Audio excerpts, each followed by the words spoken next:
त्रिदलं त्रिगुणाकारं त्रिनेत्रं च त्रियायुधं त्रिजन्म पापसंहारं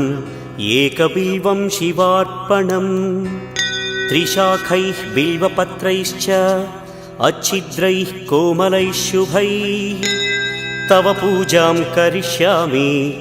एकबिल्वं शिवार्पणम् कोटिकन्या महादानं तिलपर्वतकोटयः काञ्चनं शैलदानेन एकबिल्वं शिवार्पणम् काशीक्षेत्रनिवासं च कालभैरवदर्शनं प्रयागे माधवं दृष्ट्वा एकबिल्वं शिवार्पणम् इन्दुवारे व्रतं स्थित्वा निराहारो महेश्वर